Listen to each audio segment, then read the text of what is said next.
20 పాయింట్ల గురించి మాట్లాడుకోబోతున్నాం. వామ్మో! 20 పాయింట్లు అనుకుంటున్నారా? యెస్, ఖచ్చితంగా 20 పాయింట్ల గురించి అయితే ఈరోజు మనం మాట్లాడుకోబోతున్నాం. ఇంతకీ ఆ 20 పాయింట్లు ఏమిటి అంటే, ఆనాటి ముఖ్యమంత్రికి, నేటి ఉప ముఖ్యమంత్రికి ఉన్న తేడా ఏంటి?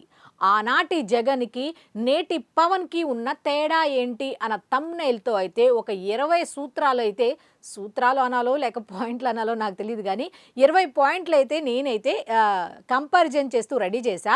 సో మీరైతే ఖచ్చితంగా ఈ 20 పాయింట్లు చివరి వరకు చూడండి. ఇంకో విషయం ఏంటి అంటే, ఒకవేళ ఈ 20 పాయింట్లు కాకుండా ఇంకా ఏదైనా తేడా గనక మీరు గమనించి ఉంటే, అంటే నా దృష్టికి రానివి కొన్ని ఉంటాయి కదా, ఒకవేళ మీరు ఆలోచించినప్పుడు గనక కొన్ని రకాల పాయింట్లు గనక వస్తే తప్పకుండా మీ అభిప్రాయాన్ని కామెంట్ రూపంలో తెలియచేయండి. అయితే యాజ్ యూజువల్గా మనం గత వీడియోకి సంబంధించిన కామెంట్ గురించి అయితే మాట్లాడేసుకుంటాం కదా. అదేమిటి అంటే, ఒక సార్ పెద్ద ఆయనే నాకు కాల్ చేశారు. నా నంబర్ తెలుసు ఆయనకి. ఆయన నాకు కాల్ చేశారు. ఏంటి ఎప్పుడు చూసినా పవన్ కళ్యాణ్ గురించే చెప్తావు, బోర్ కొట్టట్లేదా అని.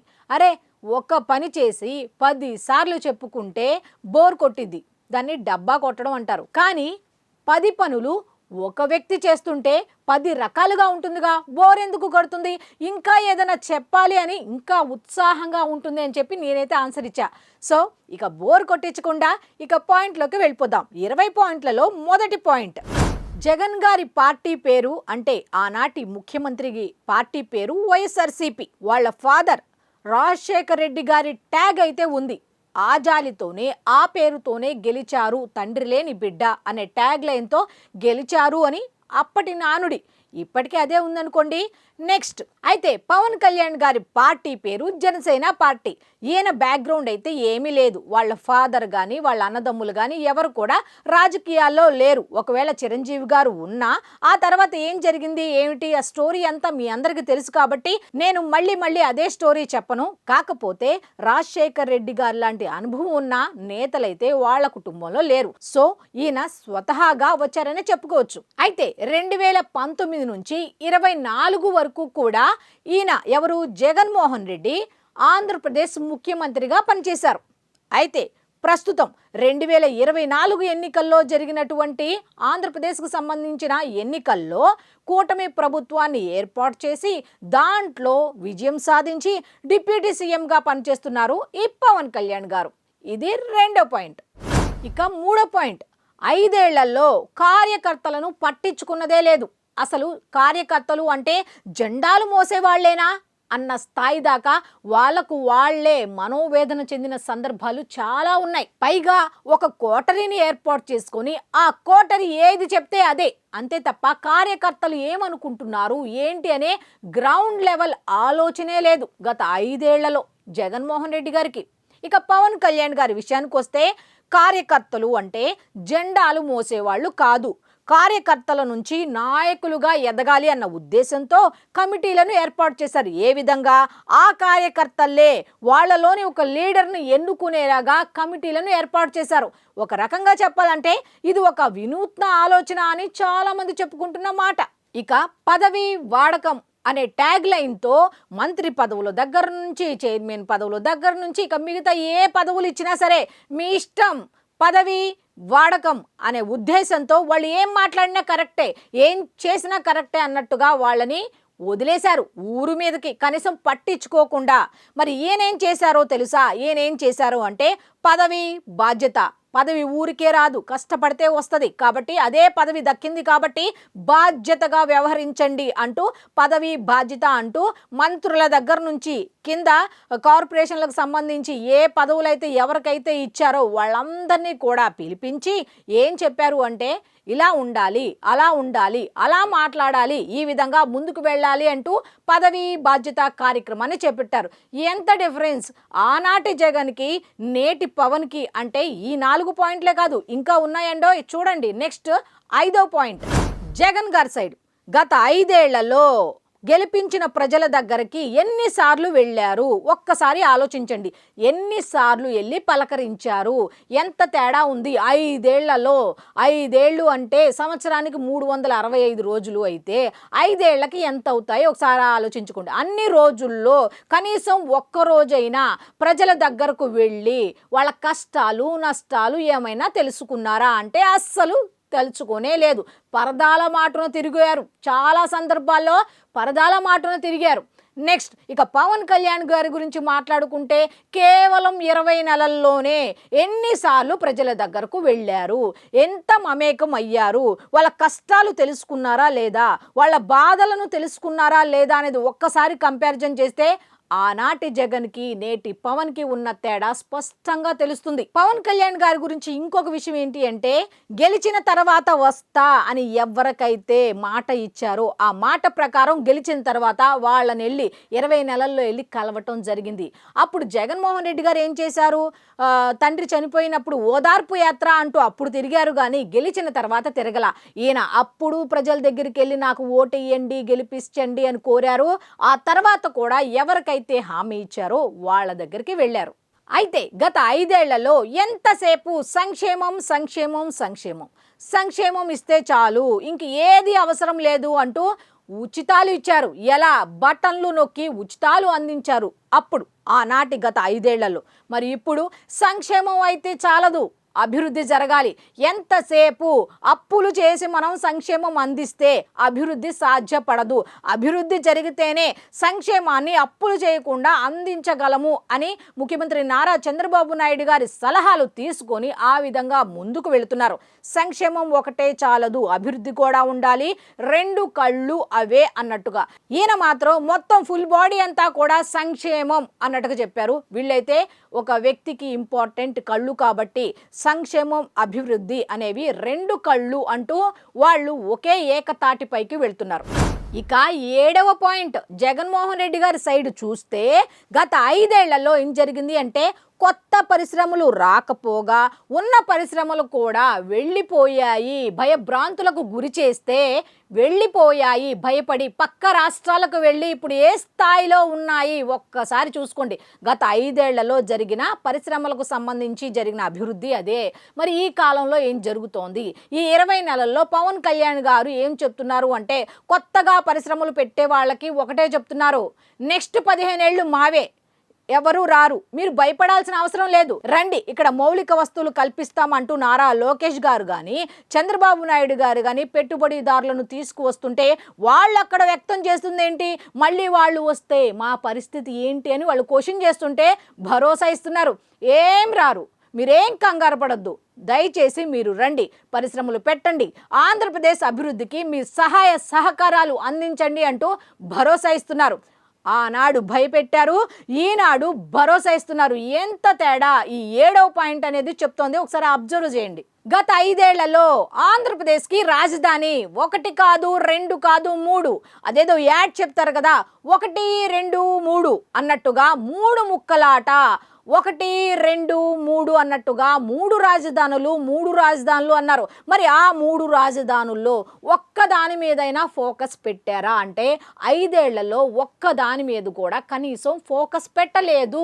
మరి వీళ్ళేం చేశారు, పవన్ కళ్యాణ్ ఏం చేశారు అంటే, ముఖ్యమంత్రి నారా చంద్రబాబు నాయుడు గారు ఏ విధంగా అమరావతి ఆంధ్రప్రదేశ్ రాజధాని అని అన్నారో అప్పటి నుంచి కూడా ఆయన ఒకటే మాట, ఆంధ్రప్రదేశ్ రాజధాని అభివృద్ధి అంటూ మొన్న శాసనసభలో కూడా దాన్ని ఆమోదించినప్పుడు ఏం చేశారు అంటే, వాళ్ళ త్యాగాలను గుర్తు చేసుకుంటూ, ఎవరిది 33,000 ఎకరాలు ఇచ్చినటువంటి రైతులను కూడా గుర్తు చేసుకుంటూ ఆంధ్రప్రదేశ్ రాజధాని అమరావతి అంటూ స్పష్టం చేసిన ముఖ్యమంత్రి నారా చంద్రబాబు నాయుడు గారికి జనసేన పార్టీ తరపున కూటమిలో భాగస్వామ్యం అయినందుకు ధన్యవాదాలు తెలుపుతూ దాన్ని ఆమోదించారు.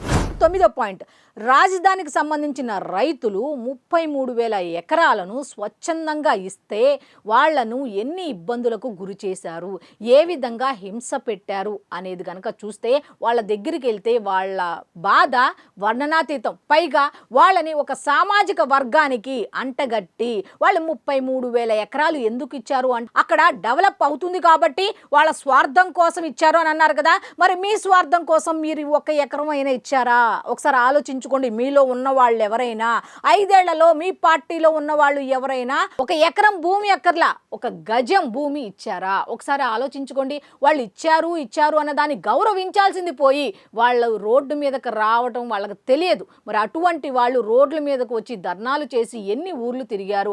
ఆడపడుచుల దగ్గర నుంచి పిల్లల దగ్గర నుంచి ఇంటి దగ్గర ఇల్లు పాడి పంట ఇవన్నీ వదిలేసి రోడ్ల మీద తిరిగారు. ఇది ఎవరి పుణ్యం? గత 5 ఏళ్లలో పాలకుల నిర్లక్ష్యం కాదా, వాళ్ళ ప్రవర్తన కాదా అని ఖచ్చితంగా చెప్పుకోవచ్చు. నెక్స్ట్, రాజధాని రైతుల గురించి మనం మాట్లాడుకునేటప్పుడు ఒక్క విషయం గుర్తు చేసుకోవాలి. మొన్న అమరావతికి సంబంధించి శాసనసభలో ముఖ్యమంత్రి నారా చంద్రబాబు నాయుడు గారు ఆంధ్రప్రదేశ్ రాజధాని అమరావతి అనే తీర్మానం ప్రవేశపెట్టి అందరూ ఆమోదం తెలపగానే పవన్ కళ్యాణ్ గారికి మాట్లాడే వంతు వస్తే ఆయన గుర్తు చేసుకున్న మొదటి పాయింట్ ఏంటో తెలుసా? ఆంధ్రప్రదేశ్ రాజధాని అనగానే అందరికీ గుర్తొచ్చే పాయింట్ ఏంటో తెలుసా? అమరావతి రైతుల త్యాగం అంటూ గుర్తు చేసిన ఒకే ఒక వ్యక్తి ఎవరు అంటే డిప్యూటీ సీఎం పవన్ కళ్యాణ్ గారు. వాళ్ళు ఎన్ని బాధలు పడ్డారు ఏంటి అనేది ఫోటోలతో సహా చూపించిన ఒకే ఒక వ్యక్తి ఎవరయ్యా అంటే ఈ పవన్ కళ్యాణ్ గారు అని ఖచ్చితంగా చెప్పుకోవచ్చు. అయితే జగన్మోహన్ రెడ్డి గారి హయాం గురించి మాట్లాడుకుంటే జగన్ గారికి రాష్ట్రంలో ఎన్ని జిల్లాలు ఉన్నాయో తెలుసా? ఆ జిల్లాల్లో ఎన్ని నియోజకవర్గాలు ఉన్నాయో తెలుసా? ఆ నియోజకవర్గాల్లో ఎన్ని గ్రామాలు ఉన్నాయో తెలుసా? గిరిజన గ్రామాలు ఎన్ని ఉన్నాయో తెలుసా? అసలు ఏ రోజైనా గిరిజన గ్రామం పేరు ఒక్కటైనా మీ నోట్లోంచి వచ్చిందా? పార్వతీపురం, మన్యం ఇవి మెయిన్వి కాకుండా ఆ లోపల ఇంకా ఉన్నాయి, జిల్లాల పేర్లు కాకుండా లోపల ఇంకా ఉన్నాయి. అటువంటి గ్రామాలకి ఏ రోజైనా వెళ్ళారా? 5 ఏళ్లలో ఎన్ని రోజులు ఉంటాయి? అందులో ఒక్క రోజైనా ఒక గ్రామం వైపు తిరిగి చూశారా? ఇది 10వ పాయింట్. అయితే పవన్ కళ్యాణ్ గారి విషయానికి వస్తే 20 నెలల్లో మనకు తెలియని గిరిజన గ్రామాలు ఎన్ని వచ్చాయి బయటికి? ఒక్కసారి ఆలోచించుకుందాం.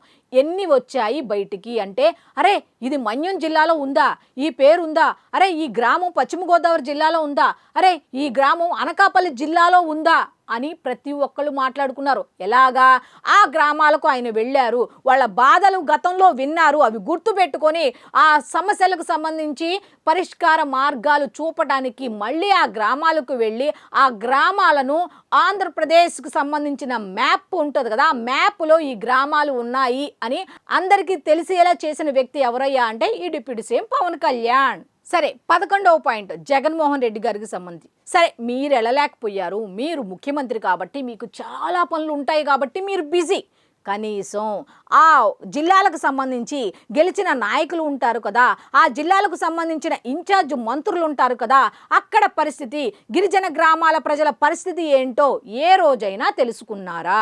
ఒక్కసారి చెప్పండి. జగన్మోహన్ రెడ్డి గారు అంటే ఒక్కరోజు కూడా మీరు ఖచ్చితంగా ఆ గ్రామాల గురించి కనీసం సమీక్షా సమావేశాన్ని నిర్వహించిన దాఖలాలు ఎక్కడా లేవు అని చాలామంది చెప్తున్న మాట. అయితే ఈయన ఎవరు?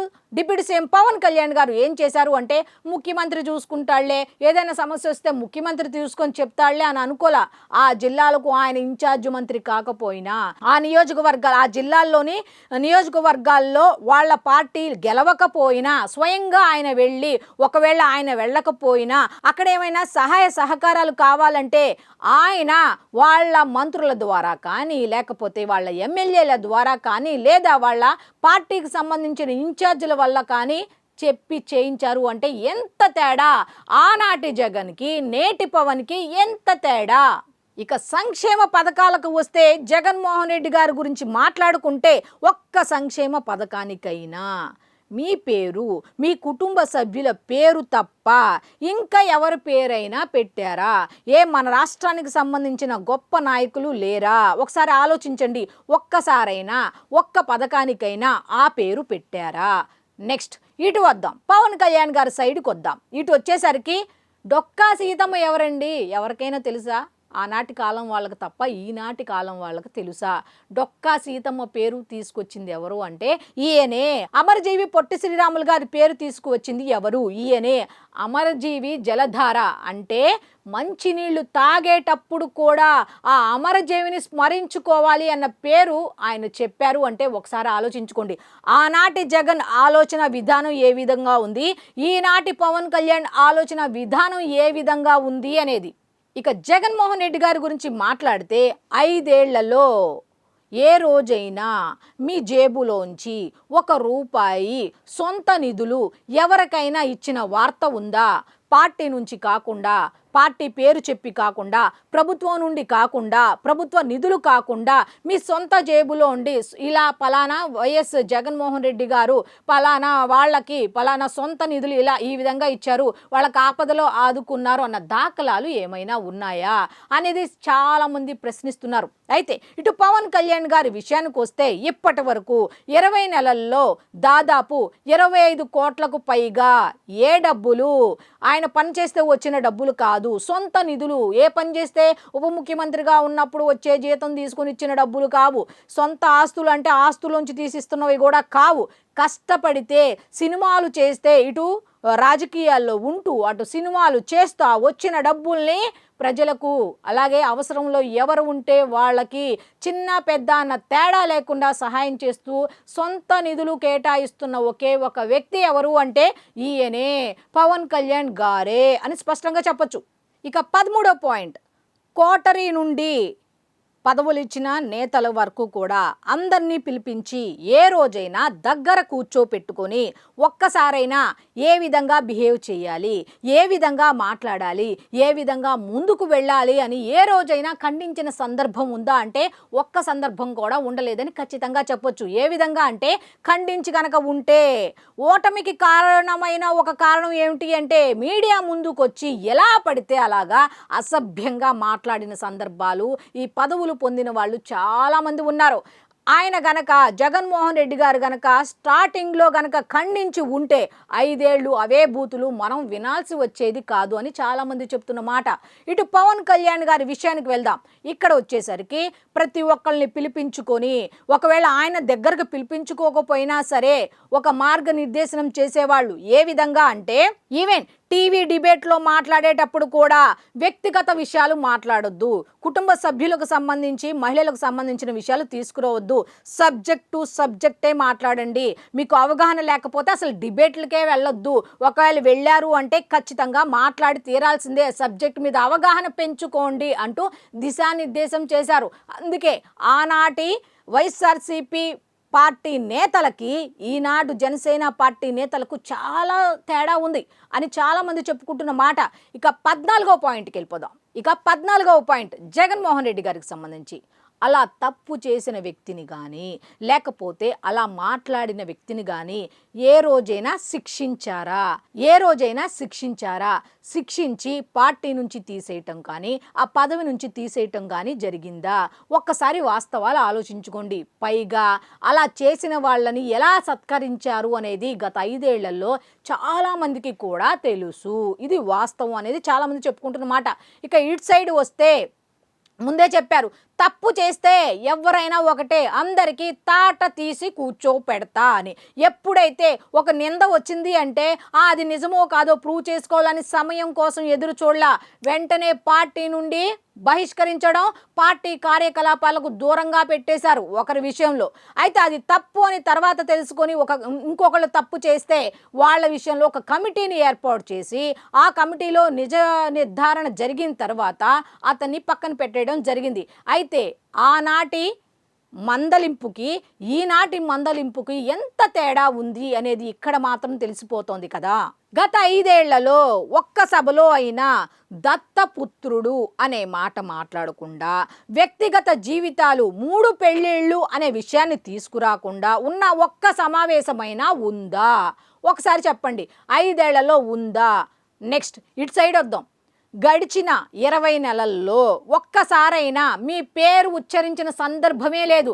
ఎంతసేపు గత ప్రభుత్వం వాడారు తప్ప, ఒకవేళ వాడినా 1-2 సందర్భాలు తప్ప ఇంకే సందర్భాలు ఎక్కడా కూడా కనిపించని 1-2 సందర్భాలు తప్ప అంతకు మించి కనపడవు ఇక్కడ. ఎందుకు అంటే ఆ పేరు ఉచ్చరించడం కూడా ఆయనకి ఇష్టం లేదనుకుంటా. మీకేమో ఆయన పేరు పలకందే మాట రాదు, ఆయన తలుచుకోందే మాట రాదు కాబట్టి ప్రతి సమావేశంలో తలుచుకునేవాళ్ళు, ఆయనకేమో మీ పేరు కానీ పార్టీ పేరు కానీ ఉచ్చరించడం ఎందుకులే అని వదిలేశారు. ఇక 16వ పాయింట్, ఒక మహిళా నేత వైఎస్ఆర్సీపీకి సంబంధించి ఒక మహిళా నేత ఒక డైలాగ్ కొట్టారు, గన్ కన్నా ముందు జగన్ ఉంటాడు, ఎక్కడ అన్యాయం జరిగినా అని ఒక పెద్ద సినీ డైలాగ్ ఒకళ్ళు చెప్పారు, ఒక మహిళా నేత. అయితే ఎన్ని ధర్నాల్లో ఆయన పాల్గొన్నారమ్మా, ఎన్ని ఉద్యమాల్లో పాల్గొన్నారమ్మా, ఎక్కడ అన్యాయం జరిగితే ఆయన వచ్చి వాలేరమ్మా. మీతో చుట్టుపక్కన ఏం జరిగినా మీరెళ్ళి పరామర్శించి లేకపోతే మీరెళ్ళి అక్కడ హంగామా సృష్టించిన సందర్భాలు తప్ప ఆయన ఎక్కడికన్నా గన్ కన్నా ముందు జగన్ అన్న విధంగా ఎక్కడైనా ఏ సందర్భంలో అయినా ఎవరికైతే కనిపించలేదట. మరి మీకేమైనా కనిపించారా? ఒకవేళ మీకు కనిపించిన సందర్భాలు ఉంటే ఖచ్చితంగా చెప్పండి, దాని గురించి కూడా మాట్లాడుకుందాం అని కొంతమంది చెప్తున్నారు. ఇక్కడ పవన్ పేరులోనే ఉంది వాయుపుత్రుడు అని. వాయువు ఏ విధంగా అందరికన్నా స్పీడ్గా ఉంటుందో ఒక సమస్య పరిష్కారం వైపు వెళ్ళాలి అంటే ఏ విధంగా ఆలోచించాలి అనేది ఆయన కన్నా ఎవరికీ తెలీదు. సమస్య ఉందా, దానికి మాత్రం స్పాట్లో పరిష్కారం చూపించే ఒకే ఒక వ్యక్తి ఎవరు అంటే ఈయనే అని చాలామంది చెప్పుకుంటున్న మాట. ఎందుకంటే ఈ 20 నెలల్లో ఎన్ని సందర్భాలు చూసాం, అది మన అందరికీ తెలిసిందే. అయితే గడిచిన ఐదేళ్లలో శాసనసభలో మీరు కానీ మిగతా వాళ్ళు కానీ హుందాగా ప్రవర్తించిన సందర్భం ఒకటి ఉందా? వాళ్ళు వెకిలి మాటలు మాట్లాడుతుంటే వెకిలి నవ్వుతూ ఏ విధంగా కూర్చున్నారో ఎవరికి తెలియదు. శాసనసభ సమావేశాలు తెలిసిన ప్రతి ఒక్కరికి తెలుసు. శాసనసభ అంటే గతంలో ఎలా జరిగేది, ఎంత మర్యాదపూర్వకంగా ఉండేది. మరి 2019 నుంచి 24 మధ్యలో శాసనసభ పనితీరు ఆ విధంగా ఉంది అంటే ఎవరి పుణ్యం అని చాలామంది అడుగుతున్నారు. నెక్స్ట్ ఇంకొకటి, శాసనసభలో 20 నెలల క్రితం ఏ విధంగా మొదటి రోజు ఎంతో పద్ధతిగా ఎంతో హుందాగా అడుగుపెట్టిన వ్యక్తి నిన్న ఆంధ్రప్రదేశ్ రాజధాని అమరావతి అనే తీర్మానానికి సంబంధించి ఆమోదం తెలపడానికి పెట్టిన శాసనసభలో కూడా అంతే మర్యాదగా అంతే హుందాతనంతో ప్రవర్తిస్తున్న వ్యక్తి ఎవరయ్యా అంటే ఇదిగో ఈయనే అని స్పష్టంగా చెప్పొచ్చు. ఎందుకంటే ఆయన ఆ రోజు మాట్లాడిన మాటలు ఎంత మెచ్యూరిటీతో ఉన్నాయో అందరికీ తెలిసిందే. ఇక నెక్స్ట్ పాయింట్, సంక్షేమం ఇచ్చాం, ఉచితాలు ఇస్తున్నాం, ఎందుకు గెలిపించరు మమ్మల్ని అన్న ధీమాతో కనీసం ప్రచారంలో కూడా పాల్గొనకుండా ఎవరికో అప్పచెప్పేసి కోటరీకి అప్పచెప్పేసి చక్కగా ముసుగేసి దాన్ని పడుకుంటే మరి ప్రజలు గెలిపిస్తారా? ప్రజలు కూడా మార్పు కోరుకుంటారు కదా. ఖచ్చితంగా వైఎస్ఆర్సీపీకి సంబంధించి ఓటమికి గల కారణాల్లో ఇది ఒక కారణంగా ఆయనే ఒప్పుకున్నారు. కాబట్టి ఒకసారి మనం ఆలోచిస్తే ప్రజల్ని ఎప్పుడూ తక్కువ అంచనా వేయకూడదు అని ఖచ్చితంగా తెలుస్తుంది. అయితే ప్రెజెంట్ గురించి మాట్లాడుకుందాం, పవన్ కళ్యాణ్ గారి గురించి మాట్లాడుకుందాం. పవన్ కళ్యాణ్ గారి గురించి కనుక మనం మాట్లాడుకుంటే మరో 15 ఏళ్ళు మావే, ఆ మాటలో ఎంత హుందాతనం ఎంత గౌరవం ఉంది ప్రజల పట్ల అనేది తెలుస్తుంది. ఆయన ఏం చెప్తున్నారో తెలుసా? ప్రతిసారి కూడా 15 ఏళ్ళు మాటకు ముందు ఒక మాట చెప్తున్నారు. ఏమని అంటే ప్రజలు తమ ఇంటి సభ్యునిగా చేర్చుకోండి, నాకు ఏ సమస్య అయినా మీరు చెప్పినప్పుడు ప్రతి సమస్యకి కొంత సమయం నాకు ఇవ్వండి, కొంచెం సమయం పడుతుంది అంటూ మీరు గనక నాకు సమయం ఇస్తే మీ ప్రతి సమస్యకి కూడా పరిష్కార మార్గాన్ని నేనైతే చూపిస్తా అంటూ మరో 15 ఏళ్ళు మావే అంటూ ఖచ్చితంగా చెప్తున్నారు. అంటే ఆ మాటల్లో ఎంత మర్యాద దాగి ఉంది ఒకసారి ఆలోచించండి. ఆ ధీమాకి ఈ మర్యాదకి ఎంత తేడా ఉంది ఒకసారి ఆలోచించండి. గత 5 ఏళ్లలో ఒక్కసారి అయినా మీరు కానీ మీ నేతలు కానీ గ్రామీణ ప్రాంతాలను పట్టించుకున్నారా? గ్రామీణ ప్రాంతాలకు వెళ్ళారా? పంచాయతీరాజ్ శాఖలో ఏం జరుగుతుందో తెలుసుకున్నారా? పంచాయతీలు ఏ విధంగా పనిచేస్తున్నాయో తెలుసుకున్నారా? రోడ్లకు సంబంధించి గ్రామాల మౌలిక సదుపాయాల గురించి ఏ రోజైనా మీరు వెళ్ళి చూసారా? అంటే ఈయన గురించి చెప్పాలి, ఏ రోజైనా వెళ్ళి చూసారా అంటే ఒక్కరోజు కూడా వెళ్ళిన దాఖలాలు లేవు. ఎందుకంటే కేంద్ర ప్రభుత్వం కూడా మొట్టికాయలు వేసిన సందర్భాలు చాలా ఉన్నాయి అని చాలామంది చెప్తున్న సందర్భం ఇది. ఇప్పుడు పవన్ కళ్యాణ్ గారు అది చేశారు, ఇది చేశారు, అంత చేశారు, ఇంత చేశారు అనేది ఏమి చెప్పకుండా సింపుల్గా చెప్పుకుందాం. 24వ స్థానంలో ఉన్నటువంటి పంచాయతీరాజ్ శాఖను మొదటి స్థానంలోకి తీసుకువచ్చిన ఒకే ఒక వ్యక్తి ఎవరయ్యా అంటే ఈ పవన్ కళ్యాణ్, ఈ డిప్యూటీ సీఎం పవన్ కళ్యాణ్ గారు అని స్పష్టంగా తెలుస్తుంది. ఏమి చెప్పకర్లా. 24వ స్థానం ఎక్కడా, మొదటి స్థానం ఎక్కడా, ఎంత డిఫరెన్స్ ఉంది. ఇప్పటి వరకు 19 పాయింట్లు అయితే చెప్పా. మరి 20వ పాయింట్ ఏంటి అనుకుంటున్నారా? ఆ 20వ పాయింట్ను మాత్రం నేను చెప్పను. ఇప్పుడు 20 పాయింట్ నేను చెప్పాను అనుకోండి, ఇప్పుడు ఏమంటారు అంటే ఇవన్నీ కావాలనే పవన్ కళ్యాణ్ గారి గురించి చెప్తారు, ఇలాగే చెప్తారు, అలాగే చెప్తారని రకరకాల కామెంట్లు పెడతారు. అలా కాకుండా 20వ పాయింట్ ఏంటో తెలుసా? సాక్షాత్తు శాసనసభలో ముఖ్యమంత్రి నారా చంద్రబాబు నాయుడు గారు పవన్ కళ్యాణ్ గారిని అలాగే జగన్మోహన్ రెడ్డి గారిని కంపేర్ చేస్తూ ఆయన ఏం చేశాడు, ఈయనేం చేశాడు అనే దాని మీద చెప్పారు. అదేంటి అనేది వాస్తవాలు ఒకసారి చూడండి, అప్పుడు అర్థమవుతుంది నేను ఓన్గా చెప్పినవా లేకపోతే బయట జరిగినవా ఇవన్నీ అని తెలుస్తుంది. నేను చెప్పిన 19 పాయింట్లు ఒక లెక్క, ముఖ్యమంత్రి నారా చంద్రబాబు నాయుడు గారు చెప్పిన పాయింట్ ఒక లెక్క, టోటల్గా 20 పాయింట్లు. సో నేనైతే ఈ 20 పాయింట్లు అయితే ఓవరాల్గా కరెక్టే చెప్పానేమో అని అనుకుంటున్నా. ఒకవేళ ఇంకా పాయింట్లు ఉన్నాయి, బాబో ఇవేనా ఇంకా రాయలే కానీ కొండవీటి చాంతాడంత ఉంది అని అనుకునే వాళ్ళు మీ అభిప్రాయాన్ని తప్పకుండా కామెంట్ రూపంలో తెలియచేయండి.